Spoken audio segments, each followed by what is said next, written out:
ये सरकार में बैठे हुए लोग आतंकवादी हैं, गाय गंगा के नाम पे दंगा कराने वाले लोग हैं, ये दंगा गैंग है जो दंगा भड़काने का काम करते हैं। पूरे देश में गृह युद्ध जैसी स्थिति बना देंगे, जात के नाम पे, कहीं क्षेत्र के नाम पे, कहीं भाषा के नाम पे, कहीं जाति के नाम पे, तो ये कहीं समुदाय के नाम पे, कहीं कबीले के नाम पे, इस तरीके का उन्माद पूरे देश में मचाना चाहते हैं। और स्थितियां खराब है, आप देख ही रहे हो। जिन चीजों पे डिबेट होनी चाहिए, आप मेन स्ट्रीम मीडिया में देख लीजिए, जो गुलाम मीडिया है उनमें क्या दिखाया जा रहा है? कोई डिबेट नहीं है। स्वास्थ्य, शिक्षा, रोजगार, सुरक्षा, गरीबी, भुखमरी, बेरोजगारी, बाढ़, समझे, बाढ़ में बहते हुए लोग, बाढ़ में बहते हुए उनके घर और मकान, डूबते हुए बच्चे, इस पर कोई भी बात करने को तैयार नहीं है। बात करने को तैयार है तो ऐसे लगता है जैसे इनकी वो पाकिस्तान से आई एक रिश्तेदार है, समझे, बिना पासपोर्ट वीजे के आ गई। बिना पासपोर्ट वीजे के कैसे आ गई भाई? कौन सा इश्क हो गया? भारत सरकार से अनुमति ली आने की, वीजा लिया, क्या लिया उसने, और बिना वीजे और पासपोर्ट के वो यहाँ आ गई। तो अगर अपने समाज और संविधान की ओर देखते तो आज ये स्थितियां पैदा नहीं होती जो मूतने जैसी घटनाएं घटित हो रही हैं, या जैसी ये ज्योति मौर्य जैसी हो रही है, जो भ्रमित किया जा रहा है, जो घर तोड़ो जिहादी लोग ये हरकतें कर रहे हैं। तो घर तोड़ो जो जिहादी जो है ये मनीष दुबे, इसको सरकार बर्खास्त करे। ऐसे आदमी को, समझे नहीं, जो डिपार्टमेंट को बदनाम करता है, महिलाओं को टारगेट करता है, बहन बेटियों की इज्जतों के साथ खिलवाड़ करता है, ऐसे लोगों को बर्दाश्त नहीं किया जाएगा ना, बर्खास्त करे सरकार। अगर योगी जी में जरा भी शर्म है और उन्हें लगता है कि ये वाकई परिवार तोड़ो जिहाद है, एक परिवार को नष्ट करने वाले लोग हैं। एक बागेश्वर बाबा उसे घुमा रहे हैं, जिसके इशारे पे हनुमान आ जाए, जिसके इशारे पे राम आ जाता है। बताओ, उसके इशारे पे राम भी नाचता है, हनुमान भी नाचता है। जब राम और हनुमान उसके इशारे पे नाचता है तो उसकी सुरक्षा राम और हनुमान नहीं कर पा रहा, अपनी सुरक्षा सरकार से ले रहा है, Z+ सुरक्षा सरकार ले रही है। तो उसे हनुमान और राम पे विश्वास नहीं है कि राम उसे सुरक्षा दे पाएगा, कि हनुमान दे पाएगा। तो ऐसे ढोंगी पाखंडियों को सरकार सुरक्षा दे रही है, पाखंडवाद को बढ़ावा दे रही है। नमस्कार साथियों, मैं कृष्णा राष्ट्रवादी। आज मेरे साथ हैं नंदा भाई लोधी, जो रक्षक या कहें जवान के नाम से जाने जाते हैं। तो विभिन्न मुद्दों को लेकर के इस समय जो भारत में मुद्दे चल रहे हैं, तमाम तरह की राजनीतिक गलियारों में इस समय आवाज उठ चुकी है। और वर्तमान में आप देख रहे होंगे कि सभी राजनीतिक पार्टियों ने 2024 के इलेक्शन को लेकर अपने जो बैग है वो पैक कर लिए हैं और सभी लोग अपने अपने वादे कर रहे हैं, सभी जगह पर घूम रहे हैं और 2024 को लेकर गहमा गहमी बढ़ चुकी है। तो हमारे साथ में है नंदा भाई लोधी रक्षक। आज उनसे बात करेंगे कि मध्य प्रदेश के जो सीधी में जो घटना हुई है, मूते शुक्ला के द्वारा एक आदिवासी जो युवक है उसके सिर पर मूता जाता है, उसको कंपनसेट करने के लिए सीएम चौहान साहब पैर धुलते हैं एक आदिवासी युवक के। अभी ये नहीं पता कि वो आदिवासी युवक वही है या कोई और दूसरा है। तो क्या लगता है नंदा भाई लोधी के, आप बताइए थोड़ा सा कि क्या जाति का जो दंभ है वो लगातार बढ़ता जा रहा है या किस तरीके का आज आप देख रहे हैं भारत किस तरीके से और किस तरफ जा रहा है? चलिए, स्वागत है आपका। देखिए, लोकतंत्र जैसी कोई चीज नहीं रही है। संविधान पे कुठाराघात होता जा रहा है बार बार और बहुत तेजी से हो रहा है। ठीक है, रही बात जातिवादी गुंडे हैं जिन्हें अहंकार है अपनी जाति होने का, जिन्हें सर्वश्रेष्ठ होने का अहंकार है। ठीक है, और धर्म के ठेकेदार बनना चाहते हैं, वो धर्म के ठेकेदार बने भी हुए और देश के ऊपर भी वो सांप की तरह कुंडली मार के बैठे हुए, जबकि वो देश के नहीं है, वो विदेशी मानसिकता की विचारधारा के लोग हैं। और जो भारतवासी, जिसको आप कह रहे हैं कि ये भारतवासी है, कौन है भारतवासी? चाहे शिवराज सिंह चौहान हो, चाहे वो आदिवासी हो। पहले नंबर तो मैं आदिवासी शब्द का उपयोग नहीं करना चाहिए। आदिवासी की जगह हमें भारतवासी कहना चाहिए इन सबको। कभी आदिवासी राष्ट्रपति, आदिवासी क्या मतलब है? देश की राष्ट्रपति होनी चाहिए, देश की बेटी होनी चाहिए। आदिवासी लड़की क्यों, आदिवासी बेटी क्यों? समझे, आदिवासी का मतलब होता है, आदिवासी महिला का मतलब होता है आधे कपड़े पहनने वाली स्त्री या महिला, जिसको अपने स्तन ढकने का भी अधिकार नहीं था। उसको स्तन ढकने का अधिकार किसने दिलाया? उस वक्त टीपू सुल्तान ने दिलवाया। और यही वो जातिवादी गुंडे हैं जो उनका विरोध कर रहे थे और फिर पता नहीं सैकड़ों के सरकलम करे उन जातिवादी गुंडों के टीपू सुल्तान ने है, और उन पे सवालिया निशान उठाया जाता है आज उन्हीं के ऊपर। तो ये वही लोग हैं। अब रही बात के भाई शिवराज सिंह चौहान ने पांव धोए, क्यों धोए भाई? कानून किसका है? वहां गृह मंत्री कौन है? आप बताइए, मध्य प्रदेश में गृह मंत्री कौन है? नरोत्तम मिश्रा। नरोत्तम मिश्रा जी। तो ये पैर धोने चाहिए थे नरोत्तम मिश्रा को, ठीक है, या फिर उसको जातिवादी गुंडे से पैर धुलवाने चाहिए थे। लेकिन उससे बड़ा सवाल देखिए, सार्वजनिक रूप से जिस प्रकार से उसके ऊपर मूता गया, तो सार्वजनिक रूप से उसको माफी दिलवानी चाहिए थी। फिर दूसरे नंबर, जो बिल्डोजर की जो नौटंकी करी गई, उसके मकान को तोड़ा नहीं गया, आसपास बाउंड्री को तोड़ दिया, एक दो टीन तोड़ दी, और उसके बाद यही जातिवादी गुंडे, समझे, ब्राह्मण महासभा के लोग एक बैठक करते हैं और वो कहते हैं उसके लिए फंड जुटाते हैं कि 50 मकान हम इसको दिलवा देंगे। जी तो ये शिवराज सरकार उधर भी ध्यान दे के जातिवादी गुंडे कौन है जो बैठक कर रहे हैं और जिस प्रकार के बयान दे रहे हैं। उसी ब्राह्मण समाज की अगर मैं बात करूं, वहीं से एक बयान और आया है कि पेशाब सिर पर मूतना, मतलब पेशाब करना क्या कोई गलत थोड़े ना है, कोई अपराध नहीं है उनके अनुसार। हाँ, तो अपनी वो माँ और बहन के ऊपर भी मूतते होंगे, माँ और बहन के ऊपर भी मूतते होंगे, बेटियों के ऊपर भी मूतते होंगे। उनसे ये भी सवाल किया जाए कि बेटियों के ऊपर भी मूतते हो, माँ के ऊपर भी मूतते हो, बेटों के ऊपर भी मूतते हो, उनसे पूछा जाए। और रही बात इसकी शिवराज सिंह चौहान की, शिवराज सिंह चौहान ये कहाँ दलितों, पिछड़ों या उनके लिए कोई लड़ने वाला व्यक्ति नहीं, मुखौटे हैं आरएसएस के प्रयोगशाला में पैदा किए हुए कीड़े हैं जो विदेशी मानसिकता के गुलाम हैं और उनके चरणों की धूल को अपना ही सब कुछ समझते हैं, माई बाप समझते हैं, समझे। मूतता शुक्ला है और पैर जो है उसके धोता है वो चौहान धोता है, पिछड़े वर्ग का आदमी। तो जो कुकर्म करेंगे वो करेंगे और गुनाह का जो अपना जो प्रायश्चित करेंगे वो ये करेंगे पिछड़े वर्ग के लोग।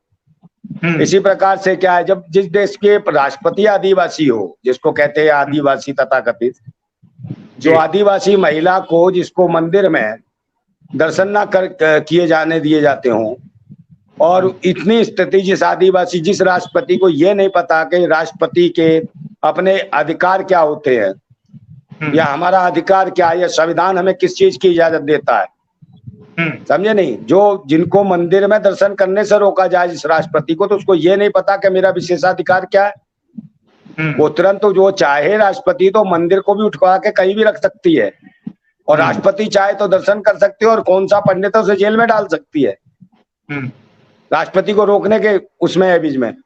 मगर नहीं, वो जानती है इस बात को कि हाँ मैं ये कर सकती हूँ, मगर उनके बस की नहीं, क्योंकि आरएसएस की प्रयोगशाला से पैदा की गई है राष्ट्रपति हैं, उनकी गुलामी के लिए की गई है। उनको भेजा इसलिए गया कि आपने दर्शन नहीं करने हैं, बस वो विरोध करेंगे और आप चुपचाप खड़े रहिएगा। तो ये गुलाम राष्ट्रपति हैं आरएसएस की। इससे पहले रामदास कोविंद थे कोरी समाज के, उनको भी पुष्कर मंदिर में नहीं घुसने दिया गया था। तो क्या लगता है आपको, बीजेपी जो है वो पिछड़ों को, आदिवासियों को या दलित समाज के चेहरों को आगे कर करके तब उसका वो पीछे से खेल खेलती है, क्या लगता है आपको? ये समाज के कुछ ऐसे समाज के अंदर कीड़े हैं जो अंधभक्ति से ओतप्रोत है, पाखंडवाद से ओतप्रोत है, विदेशी मानसिकता के गुलाम है, समझे नहीं। उन विदेशियों को अपनी नाजायज बाप समझ बैठे हैं, उन्हीं को बाप कहते हैं। हम तो इनकी विदेशियों की नाजायज संतान है। जैसा कि आपने ग्रंथों में देखा होगा, सब में ये बताया फलाने ऋषि की पैदाइश है कौन, ये उस ऋषि की पैदाइश, ये उस ऋषि की पैदाइश। तो ऋषि कौन थे? ब्राह्मण। तो जब तुम इन्हीं ऋषियों की पैदाइश हो तो इसका मतलब क्या है, तुम ब्राह्मणों की नाजायज संतान। ये आपको बताया गया इन्होंने अपनी जो मन गढ़ंत कहानी और किस्से कहानियों में आपको नाजायज संतानें बताया गया ब्राह्मणों की। और जबकि इस देश के असली राष्ट्रवादी, देशभक्त, भारत माता के शेर जो क्रांतिकारी हैं, वो जानते हैं, संविधान को जानते हैं, देश के विज्ञान को जानते हैं, इतिहास को जानते हैं। वो लोग इसका विरोध करते हैं क्योंकि अपने द्वारा जो रचित जो है पाखंडवादी व्यवस्था, पाखंडवादी किस्से कहानियां जो उसमें लिख के लोगों को मूर्ख बनाया जा रहा है ढोंग पाखंड के माध्यम से, इससे देश आगे बढ़ने वाला नहीं है। स्थितियां बहुत अलग तरीके की हो रही हैं। अभी कांवड़ सेवा में लगा रखे हैं, बताइए कौन है, कौन से समाज के लोग जा रहे हैं? सारे भारतवासी हैं। एक अनिल यादव थे, उन्होंने एक सर्वे किया, जो कांवड़ यात्रा लेकर के लोग जा रहे थे, लगातार वो वीडियो सोशल मीडिया पर वायरल हुआ। उन्होंने पूछा कि आप किस जाति से हो, तो किसी ने पासी, किसी ने प्रजापति, किसी ने कुम्हार, किसी ने यादव, इस तरीके से मल्ला, कुछ इस तरीके से ओबीसी के खासकर उसमें थे। तो क्या लगता है आपको?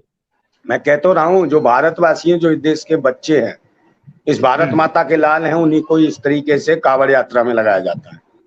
आप कांवड़ लाइए, ढोइए, गांजा पीजिए, चरस कीजिए, सुल्फा उड़ाइए, इसमें लगाया जाता है। और दूसरे देखिए, आप किसी नेता का बच्चा कोई कांवड़ उठाने के लेके जा रहा है क्या?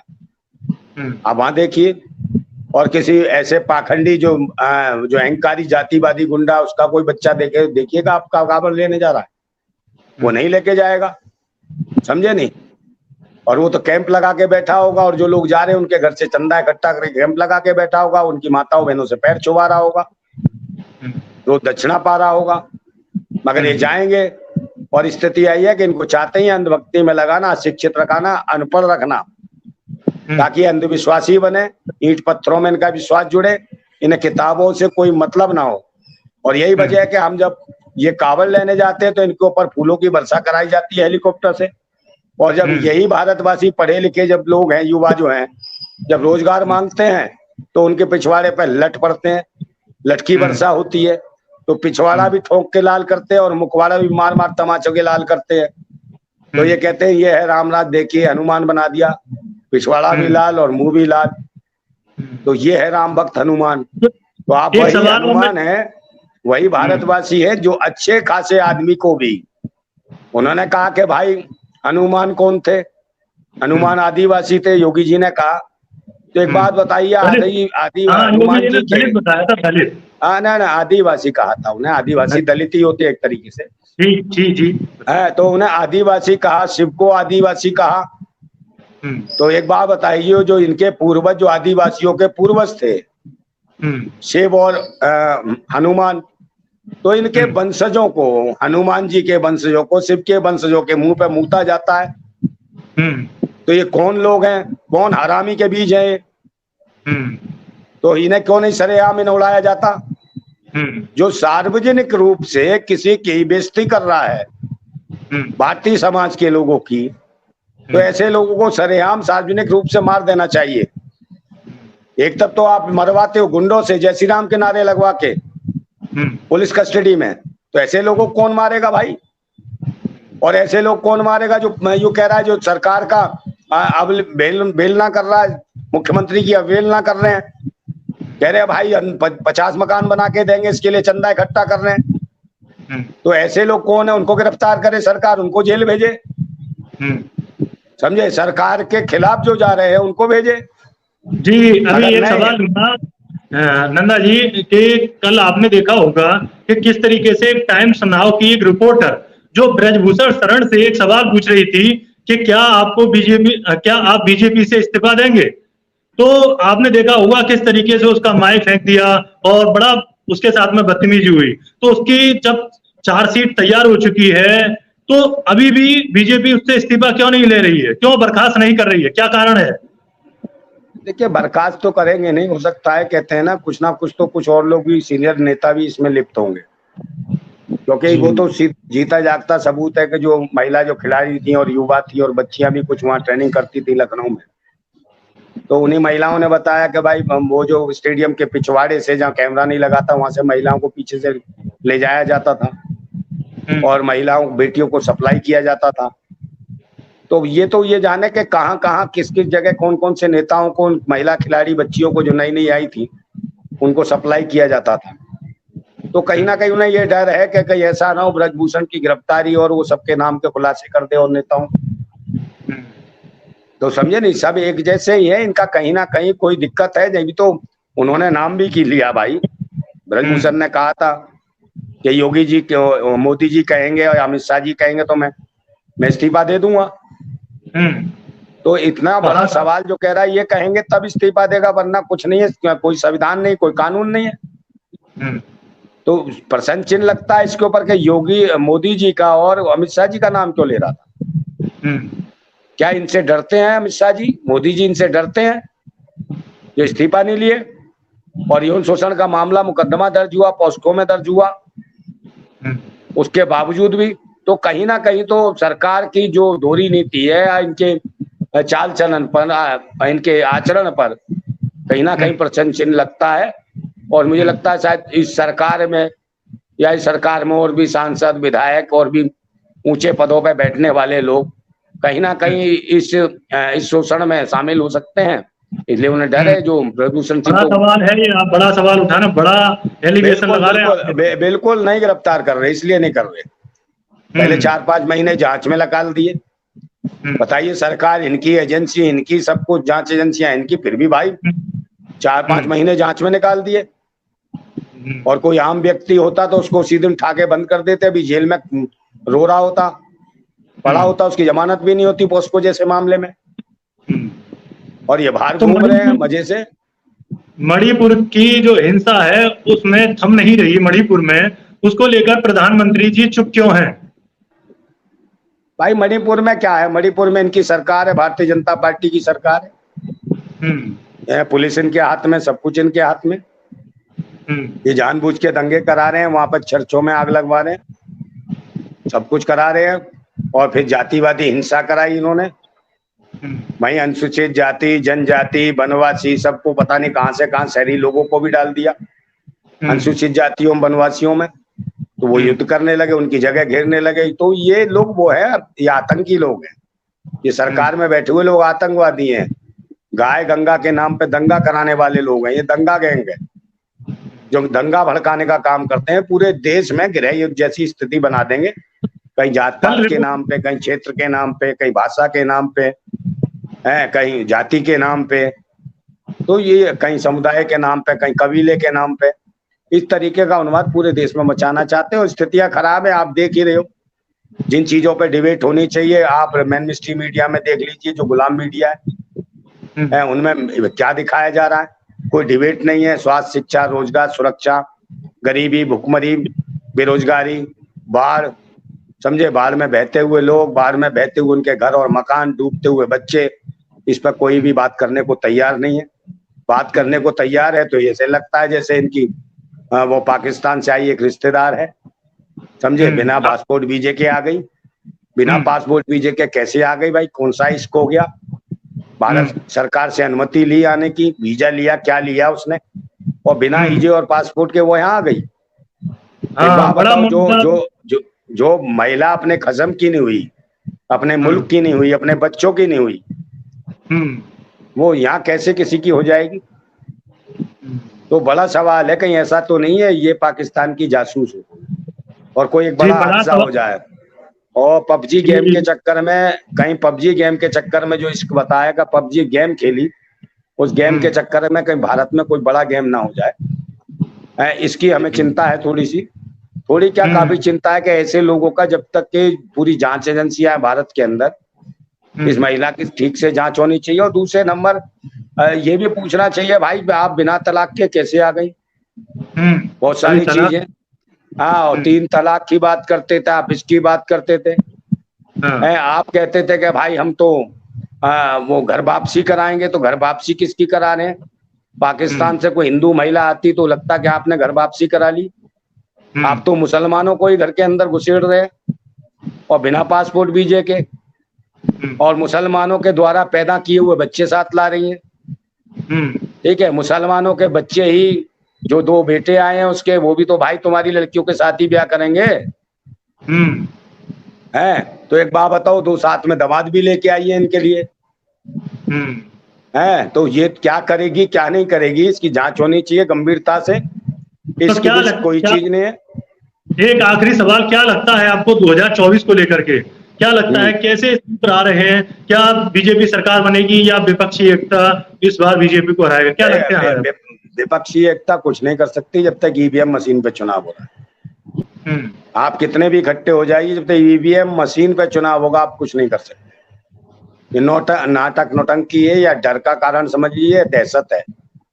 क्योंकि सरकार के पास सारी एजेंसियां गुलाम है, सरकार के पास सारा जुडिशरी गुलाम है, सरकार के पास पुलिस गुलाम है, सरकार के पास चारों स्तंभ गुलाम है। तो मुझे लगता है विपक्ष भी डरा हुआ है, कहीं उसे भी खुल के आना चाहिए। अब भी डरेगा तो फिर जनता के लिए क्या करेगा? भैया ईवीएम का विरोध करना चाहिए, और जितने विपक्ष है सबको जाके भारत निर्वाचन आयोग को, समझे, ऐसी सुप्रीम कोर्ट को, सबको लिखित रूप में दे देना चाहिए कि भाई हम जो है ना चुनाव का बहिष्कार करते हैं, ईवीएम मशीन पे होता है तो बैलेट पेपर पर चुनाव होगा तो हम आएंगे। तो मजबूरी बन जाएगी भारत निर्वाचन आयोग की बैलेट पेपर पर चुनाव कराने की। अगर बैलेट से चुनाव होता है तो समझिए कि लोकतांत्रिक सरकार बनेगी और संविधान की रक्षक सरकार बनेगी। अन्यथा तो ये पाखंडवादी लोग आते रहेंगे, मैनेज होते रहेंगे, पूरे देश में इसी तरीके से उपद्रव होगा, जात पात धर्म मजहब के नाम पर मूतेंगे हंगेंगे, महिलाएं छीनी जाएंगी। अब ये देख लीजिए मौर्य वाला मैटर, वो ज्योति मौर्य जो थी, उसके पति ने उसना घर का अपना पैसा लगाया और सब कुछ करा, उसको शिक्षित करा। एक महिला थी भाई, ज्योतिबा फूले जो थे, उनकी धर्मपत्नी को उन्होंने पढ़ाया अपनी को, और वो सावित्रीबाई फूले ने एक महिला सम्मान, महिला जाति को सम्मान दिया। इस पूरे मामले में ज्योति मौर्य को जिस तरीके से टारगेट किया जा रहा है, लेकिन दूसरी तरफ मनीष दुबे उस तरफ मैं उसी चीज पे जा रहा हूँ, मेरी बात सुने कि एक तरफ महिला के सम्मान की बात थी, ज्योतिबा फूले साहब ने है, और सावित्रीबाई फूले को पढ़ाया शिक्षित किया, उन्होंने पूरी दुनिया में महिला जाति को अग्रणी किया लिखने पढ़ने के लिए, और पढ़ने का सम्मान दिलाया, सम्मान से जीने का अधिकार दिलाया, स्वाभिमान दिलवाया महिलाओं के अंदर हर कौम के लिए। और दूसरी तरफ ये ज्योति मौर्य को देखो, इसके पति ने मेहनत करी, मजदूरी करी, अपने घर का सामान बेचा, अपने जेवर बेचे अपनी माँ के, और उसको शिक्षित किया, पढ़ाया लिखा, एसडीएम बनाया। और एसडीएम बनाने के बाद इसने क्या करा, जो महिला अपने पति के साथ सही तरीके से न्याय नहीं कर सकती, वो जानती नहीं, अनपढ़ है, शिक्षित है, वो क्या कर रही है, महिलाओं के सतीत्व पे सवाल उठवा दिया इसने, महिलाओं पे लांछन लगवा दिया। बहुत से लोग डर गए, भयभीत हो गए, और जो इनकी बहू बेटियां जो पढ़ रही थी उन्हें वापस बुलाने लगे। तो इसका क्या है, जैसे आपने देखा ये जो पाखंडी, मैंने कहा जातिवादी गुंडे जो है, ये जातिवादी गुंडे ये उन्माद उठाते हैं धर्म मजहब के नाम पे, और ये कहते हैं लब जिहाद हो रहा है, लब जिहाद हो रहा है, मुल्ले लब जिहाद कर रहे हैं। तो मैं ये पूछना चाह रहा हूँ, ये जातिवादी गुंडा जो है मनीष दुबे, ये जातिवादी गुंडा परिवार तोड़ो जिहाद क्यों मचा रहा है? इसने परिवार तोड़ो जो जिहाद बना रखा है, समझे, एक तरफ ये परिवार तोड़ो जिहाद बनाते हैं, और अगर इसी समाज का, भारतीय समाज का कोई नौजवान मर्द कोई आईपीएस आईएएस अधिकारी बनता है या बड़े रैंक पे जाता है, तो उसके पीछे महिलाएं तैयार कर रखी है इन्होंने जातिवादी गुंडों ने, दुर्गा वाहिनी बना के वो उनके पीछे लगा दी जाती हैं, ताकि समाज के लोगों को हाईजैक कर दिया जाए, इस समाज के लोगों को गुमराह किया जाए, भ्रमित किया जाए, ताकि अपने समाज के लिए कुछ काम ना कर सके, अपने परिवार के लिए काम ना कर सके। तो उसका ही एक हिस्सा है, परिवार तोड़ो जिहाद का एक हिस्सा है कि जो परिवार संपन्न हो सकता है, आगे बढ़ सकता है, और परिवार में शिक्षित हो सकते हैं, लोगों को कर सकते हैं, ऐसे उसको जो परिवार का जो मुखिया बन के गया है उसको ये लोग हाईजैक करते हैं। और उसी का एक नतीजा है जो मनीष दुबे ने उसको टारगेट किया और इसका झांसा दिया, और पता नहीं क्या क्या किया, क्या नहीं किया, उसको किस तरीके से फंसाया। जैसा कि उसका चरित्र ही ऐसा है मनीष दुबे का कि उसने कई जो महिला होमगार्ड महिला थी उनके साथ शोषण किया, और महिला होमगार्डों ने उसके खिलाफ लिखित में जो एप्लीकेशन दी है, मुकदमे दर्ज कराए हैं, मगर आज तक कार्रवाई इसलिए नहीं हुई कि वो जातिवादी गुंडा है, श्रेष्ठ है वो, समझे नहीं, वो ऐसे ही आ जाते हैं, उनको जरूरत भी नहीं है परीक्षा भी देने की, तो भी बैठा दिया जाता है, उन्हें अधिकारी बना दिया जाता है। ये वो जातिवादी गुंडे हैं, भले ये पैदाइशी आरक्षित लोग हैं जो धर्म के नाम पे पैदाइशी आरक्षण खाते हैं, ये वो लोग हैं। एक तरफ आ रही है यूसीसी, समझे, uniform code, uniform civil code, civil code आ रही है। अब इसका क्या है, इसमें भी लोगों को डराया जाता है कि मुसलमानों के खिलाफ हो रहा है, मुसलमानों के लिए हो रहा है, मगर मुसलमान तो एक बहाना है, बाकी भारतवासियों को निशाना बनाना है इन्होंने। ये अभी देख रहे हैं जैसे पूरे भारत के अंदर जो जाति को लेके, जाति जनगणना को लेके एक शोर मच रहा है, तो जाति जनगणना का एक इतना प्रभाव हो रहा है कि अब ये लोग मानेंगे ही नहीं। जाति जनगणना के लिए भारतीय चिल्ला रहे हैं, तो इन्होंने कहा कि सबको समान कर दो, जाति जनगणना क्या देखने, फिर जाति जो प्रमाण पत्र भी बनना बंद हो जाएंगे। और जब जाति प्रमाण पत्र बनना बंद हो जाएंगे तो जो 133 लोकसभा की सीट आरक्षित है दलितों, एसटी एससी के लिए, एससी के लिए, वंचितों के लिए, शोषितों के लिए, तो वो भी सब जनरल हो जाएंगी। तो वो दिन समय नहीं है जो इस टाइम लगे हुए हैं, वही एससी ओबीसी के लोग जो घंटा बजाओ प्रोग्राम कर रहे हैं, क्योंकि अगर ये 133 सीट आरक्षित भी करी तो बाबा भीमराव अम्बेडकर ने की, उनके संविधान ने की, ना कि किसी मंदिर मस्जिद या घंटे या गुरुद्वारे किसी ने नहीं की।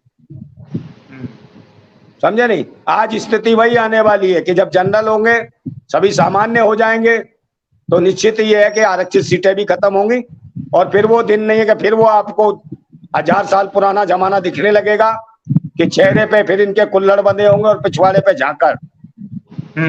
समझे नहीं? क्योंकि ये जागरूकता की नहीं है, ये अपने हीन भाव में खुद ओतप्रोत हैं।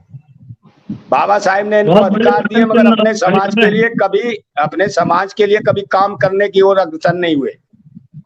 समझे? इन्हें बाबा साहेब के संविधान को पढ़ाना चाहिए था, वहां देखना चाहिए था, मगर उसकी जगह घंटा बजाने चले गए, इन्हें नौकरी मिल गई और ये सांसद बन गए और विधायक बन गए उन्हीं आरक्षित सीटों पे। तो अगर अपने समाज और संविधान की ओर देखते तो आज ये स्थितियां पैदा नहीं होती जो मूतने जैसी घटनाएं घटित हो रही हैं, या जैसी ये ज्योति मौर्य जैसी हो रही है, जो भ्रमित किया जा रहा है, जो घर तोड़ो जिहादी लोग ये हरकतें कर रहे हैं। तो घर तोड़ो जो जिहादी जो है ये मनीष दुबे, इसको सरकार बर्खास्त करे। ऐसे आदमी को, समझे नहीं, जो डिपार्टमेंट को बदनाम करता है, महिलाओं को टारगेट करता है, बहन बेटियों की इज्जतों के साथ खिलवाड़ करता है, ऐसे लोगों को बर्दाश्त नहीं किया जाएगा ना, बर्खास्त करे सरकार। अगर योगी जी में जरा भी शर्म है और उन्हें लगता है कि ये वाकई परिवार तोड़ो जिहाद है, एक परिवार को नष्ट करने वाले लोग हैं, तो जबकि इसकी पत्नी ने भी इसके खिलाफ बात कही है, ये तो बदतमीज है। और दूसरे नंबर, उस महिला ज्योति जो मौर्य है उसके पति की साजिश रख रहे हैं कि इसको हत्या कैसे कराई जाए, इसको कैसे मारा जाए। एक बात बताइए, जो अधिकारी लोग हैं और अधिकारी जब ऐसी ऐसी बातें कर रहे हैं तो आम पब्लिक का क्या होगा, ये देश की जनमानस जनता का क्या होगा, किसको न्याय मिलेगा? फिर तो लोग जब इतने अहंकारी लोग हैं तो फिर ये मुंह पे ही मूतेंगे, हांगेंगे भी, गोली भी मारेंगे, बलात्कार भी करेंगे। ये सब चल ही रहा है। बलात्कार होता है तो चमत्कार हो जाता है। स्थितियां ये है कि देखो वो एक बागेश्वर बाबा उसे घुमा रहे हैं, जिसके इशारे पे हनुमान आ जाए, जिसके इशारे पे राम आ जाता है। बताओ, उसके इशारे पे राम भी नाचता है, हनुमान भी नाचता है। जब राम और हनुमान उसके इशारे पे नाचता है तो उसकी सुरक्षा राम और हनुमान नहीं कर पा रहा, अपनी सुरक्षा सरकार से ले रहा है, Z+ सुरक्षा सरकार ले रही है। तो उसे हनुमान और राम पे विश्वास नहीं है कि राम उसे सुरक्षा दे पाएगा, कि हनुमान दे पाएगा। तो ऐसे ढोंगी पाखंडियों को सरकार सुरक्षा दे रही है, पाखंडवाद को बढ़ावा दे रही है। समझे ना? ऐसे अंधविश्वासी लोगों को, पाखंड बनाने वाले को तुरंत जेल में डालना चाहिए। मनीष दुबे की तुरंत बर्खास्तगी होनी चाहिए और इसे भी जेल में डालना चाहिए। किसी का परिवार, जीता जागता परिवार इन्होंने तोड़ने की कोशिश की है, मेहनत को उनकी तोड़ने की कोशिश की है, बहन बेटियों के ऊपर एक शक के दायरे में लाने की कोशिश की है कि ताकि ST OBC समाज के लोगों के दिलों में एक महिलाओं के प्रति एक शंका पैदा हो और वो अपनी बहन बेटियों को पढ़ाना छोड़ दें। ये बहुत बड़ा तरीके का कुठाराघात है। ये बहुत बड़ा सवाल है। इस चीज को लेकर के मैंने भी वीडियो बनाया था उस पर कि कहीं ना कहीं ये कहीं सोची समझी साजिश भी हो सकती है कि किस तरीके से 450 से अधिक जो विवाहित लड़कियां थी वो तैयारी कर रही थी, उनके पतियों ने उनको वापस बुलाया। तो इस समाज को, जो SC ST OBC समाज है, इसको ये समझना होगा कि कहीं ये कोई षड्यंत्र तो नहीं, और अपनी पत्नियों पर खास करके विश्वास करना होगा और फिर से तैयारी कराएं। कहीं ऐसा ना हो कि जो आप लगातार देख रहे हैं कि IAS वगैरह UPSC के एग्जामों में लड़कियां बहुत अच्छा कर रही है, तो कहीं ना कहीं कई ऐसे चीजों को लेकर के ये षड्यंत्र रचा जा सकता है। और बहुत बहुत धन्यवाद। हजारों बरसों से ये इनका शोषण कर ही रहे हैं और ये कपटी लोग हैं, अहंकारी लोग हैं और ये कर ही रहे हैं। इनकी एक साजिश का हिस्सा है ये परिवार तोड़ो जिहाद जो मचा रखा है कि अगर दलित, शोषित, वंचितों या भारतवासियों में से कोई आदमी तरक्की करता है तो उसके पीछे अपनी महिला लगा देंगे, और या कोई महिला आ गई तो उसको गुमराह करके उसका सतीत्व भंग करेंगे, जिससे जो है उसका परिवार टूट जाए, मानसिक रूप से टूट जाए, उसका समाज टूट जाए, बहन बेटी जो है सम्मान की दृष्टि से नीचे नजरों से गिरा दी जाए। ऐसा ये एक टारगेट करते हैं और ये इस देश में रहने के बाद, देश का खाने के बाद हजारों वर्षों में भी देश के वफादार नहीं हुए, आज भी देशवासियों को लूट रहे और देशवासियों के साथ गद्दारी कर रहे। ऐसे लोगों के साथ हम सब भारतवासियों को एकजुट होना पड़ेगा। हमें सब भारतवासियों को अपनी एक संपूर्ण आजादी के लिए लड़ना होगा। जी जी धन्यवाद। जिंदाबाद। जी धन्यवाद। और यदि आपको वीडियो अच्छी लगे तो लाइक करें, शेयर करें, कमेंट करें और लगातार बताएं। और हम विभिन्न विषयों पर लेकर के अलग अलग लोगों से इस तरीके से वीडियो लेकर के आते रहेंगे। मैं कृष्णा राष्ट्रवादी मैं सभी दर्शकों से निवेदन करता हूं, कृष्णा राष्ट्रवादी जो न्यूज चैनल है इसको ज्यादा से ज्यादा लोग सब्सक्राइब करें। मैं नियमित रूप से इस चैनल पर आता रहूंगा और आपको जो प्रयास करूंगा, बहुत सारे ऐसे मुद्दे हैं जो आप तक पहुंच पाते नहीं है, कुछ ऐसी जानकारियां होती हैं जो आप तक नहीं पहुंच पाती हैं।